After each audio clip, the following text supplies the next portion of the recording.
Hi, everyone. We'll get started. Welcome to COIS 1620, actually COIS ADMN 1620, Introduction to Information Systems. This is the office hours for the third week of class. We are in Module 2 right now, so just referring to the syllabus. We've got Chapter 3, Chapter 4, Tech Guide 1, as far as the chapters to cover in this module. We've got practices for each one of those. We've got quizzes for each one of those. So 3 practices, 3 quizzes that are due Friday, February 3rd. And we have our first discussion 1, that's due Friday, February 3rd, all at 11:59:00, as sort of previously discussed. Just a brief recap, and I will keep it brief. I will advise anyone that is watching this or attending this as their first office hours that they should go back and watch at least office hours 1, because I go over everything really extensively. So I'm happy to answer any questions. And I see a hand up. No, I do not see a hand up. Sorry. So yeah, I'll answer any questions, but the first office hours, I went over everything for the whole course in very, very great detail. So I do recommend watching that if you're coming to this as your first office hours. So we are done now adding people late. We're past that period. So everyone that is going to be with us is now with us. If you did join the class late, you may have reached out to me. We may have interacted. What I do not do is reopen old quizzes for people that were late. There's no particular accommodation for people that joined the class late. If you can't see quizzes, that means you haven't done the 2 mandatory elements, and those are the academic integrity module, and send me a screenshot through Dropbox, through the Blackboard Dropbox, and the course requirements quiz. I did add another 5 tries for that, for those people that are still struggling. The few that are still struggling with that, they're up to, I think, 15 tries now. I will be adding another 5 tries on Saturday. So you will have had up to 20 attempts before the quizzes are due for this module. I think those were the main things that I wanted to cover. There's nothing really new now that we're in Module 2. We're going to rinse and repeat for Module 3, 4, 5. They're all going to be exactly the same. There's going to be 3 chapters, 2 chapters and a tech guide, and there's going to be practices for each one of those chapters and tech guide, quizzes for each chapters and tech guide. I call them chapters, even if it's called a tech guide. So making those synonymous. There'll be 3 chapters to look at for each module, and there'll be a discussion each time. Okay. You guys will be submitting your first discussion by Friday the 3rd, which is still a week off. So not this Friday, not tomorrow, but in another week. And we will be getting back to you with feedback within a week of submission, so that you have a chance to submit those discussions and get feedback before you have to submit discussion 2. So hopefully you can improve. Cassidy, how are you? Good. How are you? I'm doing well, thank you. Good. So I just had a question in regards to the discussion 1 post. So I know it says every answer should be 400 to 500 words long. Mm-hmm. But so say, okay, looking at the first discussion, there's 2 questions, 1, 2. Yep. Are you wanting both of those to just be 400 to 500, or are you looking for each 1 and 2 to be 400 to 500? So if I understand, if I understand your question correctly, you're asking me if it's a total of 400 to 500 or a total of 800 to 1,000, right? Yes. Yes. So a total of 800 to 1,000. I want each question, each question to be 400 or 500. Okay. Okay. Thank you. Cool. Thank you. Any other questions I can help with? I'm happy. Oh, I've got some stuff coming up in my chat. Bear with me.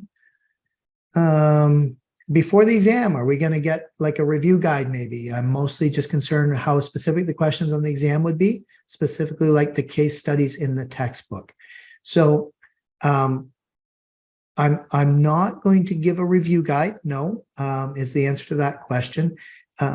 The questions, so the exam is going to be composed of both short answer questions and multiple question, multiple answer, true, false. That component, which is at least half the I'll call it multiple choice. When I say multiple choice, I mean multiple answer and true, false. So the multiple choice component of it is at least half of the exam, and it will be drawn from the same pools that you've seen every week in those quizzes. Okay, so you may see the exact 100% copy of questions that you've already dealt with in the quizzes. So pay attention to those quizzes, do those, and I would record my answers and understand. And if I got perfect, I'd know that all those answers were going to be correct. If I did not get perfect, I would do more research and figure out where I'd gone wrong. You'll probably know when you're answering them if you're unsure, right? So take note of that. So that's a big component of it.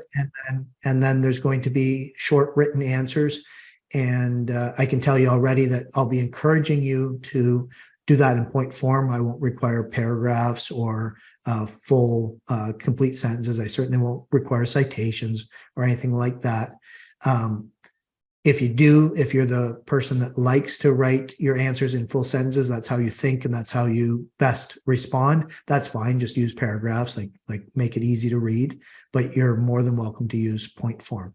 But I will dedicate a whole office hours to talking about the exam and giving you an understanding of what is needed. Okay.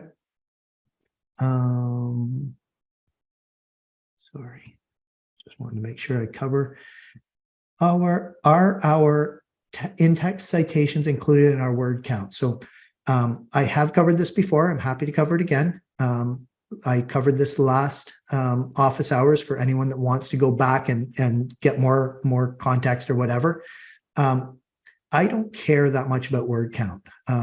I say 400 to 500 words to give you a guideline of how much content I'm looking for, so that no one goes and writes 2,000 words or tries to do it in a single sentence.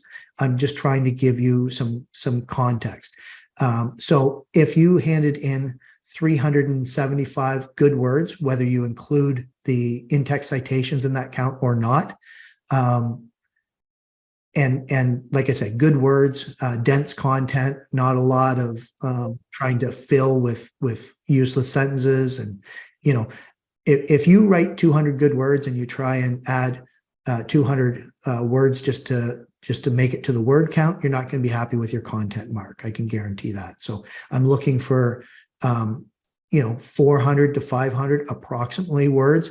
I don't almost ever count them unless it's really below that or obviously above that. So the answer to your question, strangely enough, is I don't care whether you count your in-text citations in the word count. I'm not going to hold you to an exact word count. Can we format our works cited on a separate page from the answers to questions 1 and 2? I guess I don't understand why you would want to. You would generally put them in. You don't really have any space to do it as a separate page. So I would put my references from question 1 with question 1 and my references from question 2 with question 2. So I would advise against doing it on a separate page. Again, you only have one place to put your answers to both questions. When you open up that discussion, you'll see what I mean. Remember, with the discussions, you can save it to resume it later, but once you submit it, you're done. Okay. So, and please do submit it before the deadline, but once you submit it, you don't get a chance to edit that or anything. You can save it and edit it as many times as you want, but once you hit that submit button, it's gone. It's out of your control, and it's to me for marking. Okay. Does that answer your question, Ari? Am I on the right path? Okay, good. Just making sure my scroll bar doesn't want to scroll, so I guess I'm down at the bottom. Yeah, I am. Any other questions, whether in the chat box or audibly, either way?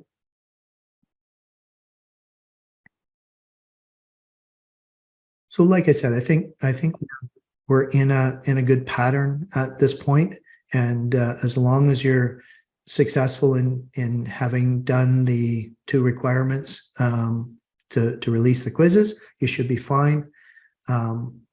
I am still getting some questions from people saying, I've just joined the course, or what is it? Can you tell me what it is you need me to do? No, I can't. That's why we have a syllabus. That's why we have office hours. So please refer to the syllabus. That's your primary source of information. That's our contract. That's the contract between the teacher and the students. That's what I'm going to deliver to you. I can't deviate from that without 100% approval from students. So that is our contract that we've entered into. So that's what I'm going to deliver. And hopefully the office hours provide enough background information that people understand everything that I've got in the syllabus. Do you have any time management tips? I remember you said you work a lot of hours. I was wondering how you balance that with family and other stuff. Okay, I thank you for the question. I'm going to go on a little bit of a rant. I like to warn people when I rant. So I have strong feelings about this. I'm a workaholic. I work many hours. I work, well, today, for instance, I got into work at probably 8:15 or something like that. And I won't be leaving here until 8:15 tonight after I package up these office hours and produce them and hopefully update and post them. So I have a lot of things I want to accomplish in life. I have extravagant tastes. I have a nice big house, and I like toys and things like that. And I'm perfectly willing to work for it. So I don't have what most people would consider a big work-life balance. My wife is happy to see me on the weekends a bit, even though I do work 7 days a week. We spend time together in the evenings. I watch at most an hour of TV a day. My recreation is really listening to Audible while I drive back and forth to work or to Fleming when I teach in person there. So it's a matter of priorities, and life is all about sorting your priorities.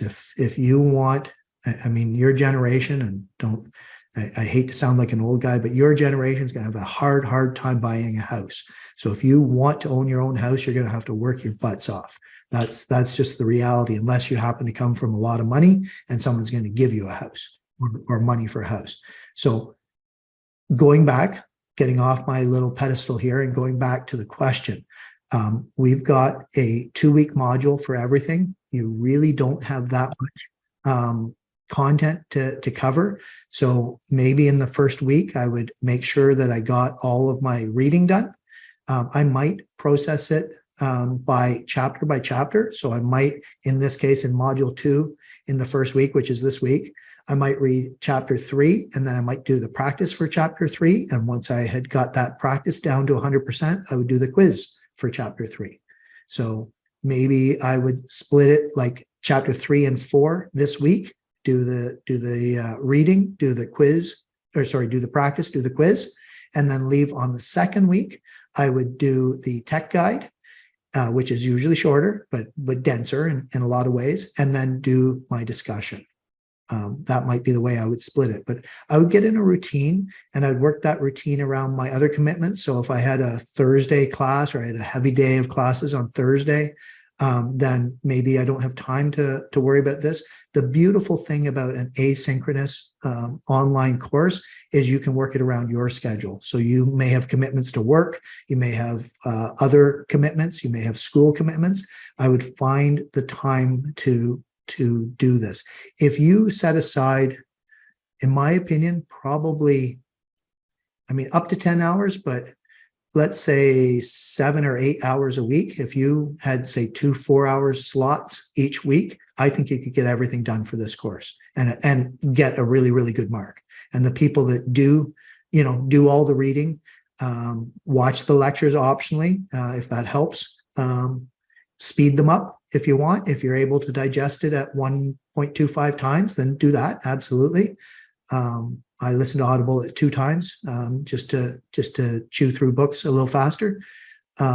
Then, yeah, if you set yourself a schedule around and dedicate and stay focused for maybe that's 8 hours a week, but it's in 4 2-hour sessions, or whatever works for you, whatever you can work efficiently at, then that's how I would do it. For me, I have my work, my 8:30 to 4:30 work, and I often work late. I teach evenings at Fleming, and I have this evening that I teach online for Fleming, and then online with you guys. So Mondays and Thursdays are big, heavy days for me. Friday, I start to prepare my lessons for the next week, and Saturday and Sunday, I execute and record what I need to execute and record for the following week. That's how I set up mine. I know that's probably way more information than you wanted, but that's sort of that. Hopefully that helps you. Hopefully that helps someone, anyways. So that's how I plan my life and my recreation. Like I said, I'll leave here at 8:15 or 8:30. I've got an hour drive home. I'll listen to an Audible for a chapter or two, whatever. I will grab my wife a coffee at Starbucks. I'll get home. I'll sit down with her. We'll talk for half an hour, 20 minutes, half an hour. We'll generally watch 40 minutes of TV, which is an hour's worth of TV without commercials. And then I'll go to bed, and then I'll start and do it again. That is not how I conducted my life when I was at your age. So I don't expect that that's how you want to conduct your life. That's not very social. I'll have my socialization on the weekend, but you guys are obviously in a different stage of life. There are more distractions. There's more excitement and stuff like that. But at the end of the day, a schedule will really help. And the first thing that I would do when I started a new semester, looking back, and it's not what I did do because I got kicked out of university my first time around, would be to schedule. I put all my deadlines on a calendar, whether it's electronic or a physical calendar, so I knew what was coming up each and every week. Does that help? 10 hours per week is what I was saying, as opposed to 10 hours per module. The course load that is recommended, or the idea is that no course is supposed to take more on average than 10 hours every week. So I'm sort of allotted, if you want to call it that way, 10 hours of work a week, or 20 hours per module. Okay. And adding stuff to your calendar really helps. Yeah, for sure. I try and put due dates in Blackboard. There's some classes where maybe there's multiple entries, like my 2750, the class I'm going to talk to next. There's multiple entries in the discussion. There's 2 discussion components, so I can't really put a due date. But for you guys, I believe I've got due dates and everything, and I'm not sure how well that shows for you, but I do try and put them in there. It's certainly 100% for sure in the syllabus if you want to go through the syllabus and sort of plan out your life. All right. Any other questions? Any other concerns that I can help with?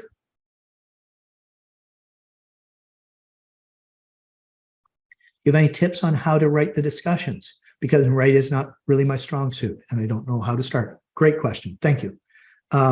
So a couple comments on that. I just posted on LinkedIn. I don't know how many in the class are connected to me on LinkedIn, but you are certainly welcome to connect to me if you want. If you look in the getting started section, there's my LinkedIn, my link to my LinkedIn, and I will absolutely accept any connections that you want. You may end up muting me if you don't want to see my posts. I do a lot of posting on conservative policies and things like that. But I also post on jobs and opportunities for students as well. So you may want to just sort through my stuff, ignore me when I'm not saying things that are interesting to you. But I posted today, there was a post there, and it said that traditionally one of the most powerful ways to communicate is to learn to write well. And I believe in that very, very strongly. And I responded to that post saying, that's why I make my Fleming College and Trent University students write in every course, no matter what. I think it goes beyond the power to communicate well and to persuade people. It goes to the way you think. And that's why I push writing so much. I've seen my rate my professor where people aren't happy with how much writing. They're not happy with a lot of things I do, but they're specifically not happy with the amount of writing that I require. But if you learn to write well, you learn to think well. I truly, truly believe that. And at the end of the day, your university education is not about me teaching you facts that you can Google. It's about teaching you, me helping to, as part of your journey to learning how to think, learning how to form a cogent opinion, to write and support that, to think about problems logically. That's what we're really here for, right? If you wouldn't need to spend the kind of money you're spending for this education if all you wanted was facts. Google's your friend. Google has facts on just about anything. As we well know, there's all my questions, all my topics, everything like that, you can find somewhere on the web with a provided answer. But to benefit from a university education, you want to learn how to think. So that means learning how to write. So my tip or my tips for responding to the discussion is to look at that question and then start doing some research. So I would start at the Google Scholar level, so scholar.google.com, and search there, and then I'd work my way down to less and less sort of high level places of information. So I would get my research, I would try to answer the question, I would break the question down and make sure I understood. I'd read the article that's referenced very carefully and probably a couple times, and then I would try and answer those questions, and I would just start writing. So I would write and I would put down maybe 700, 800, 900 words.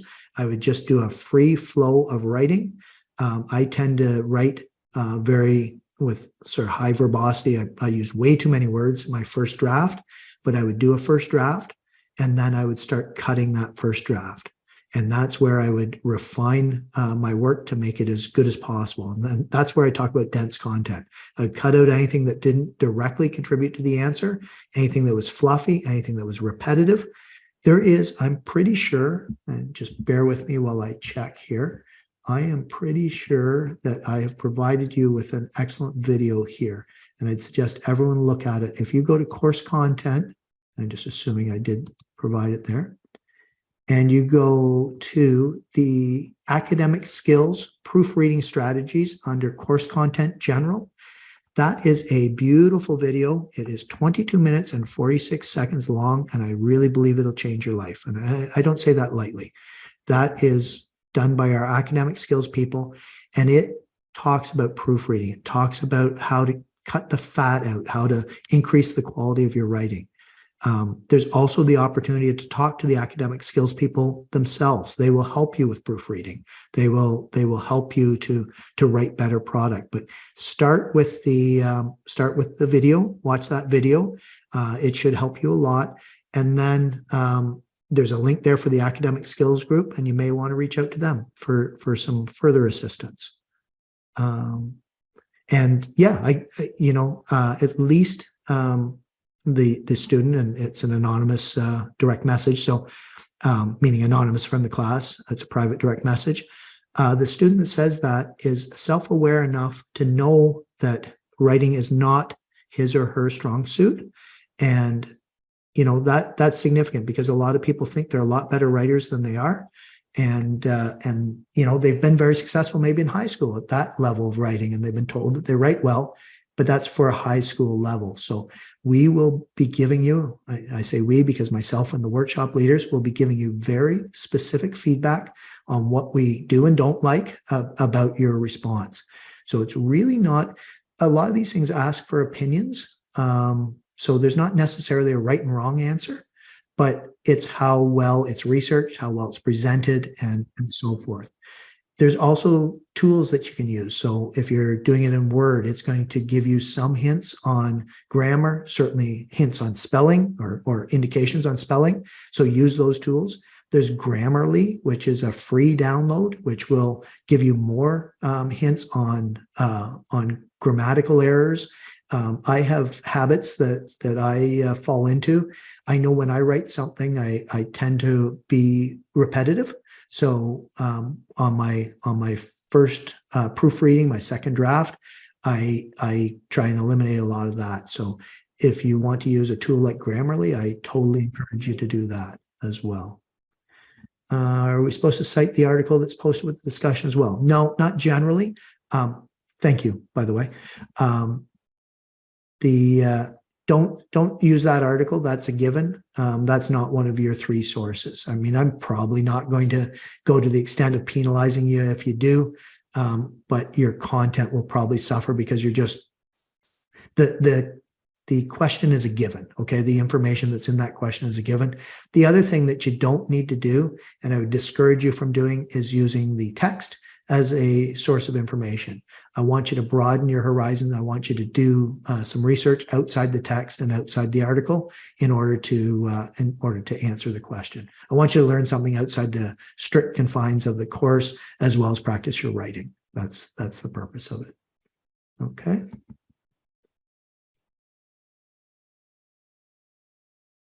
All right. Are there any other questions? Can I help anyone else in any way? Hopefully I'm helping people anyways.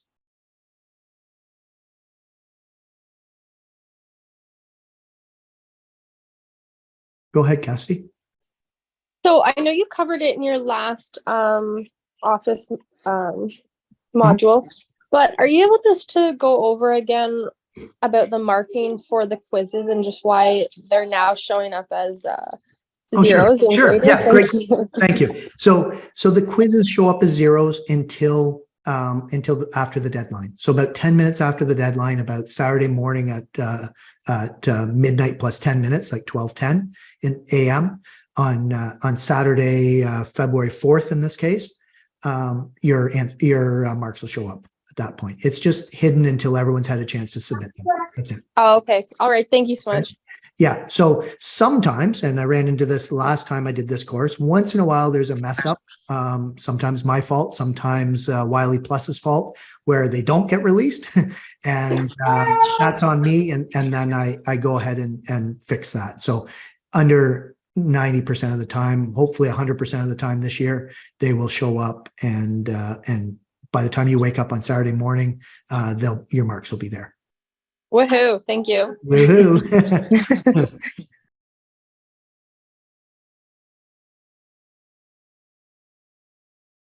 Anyone else?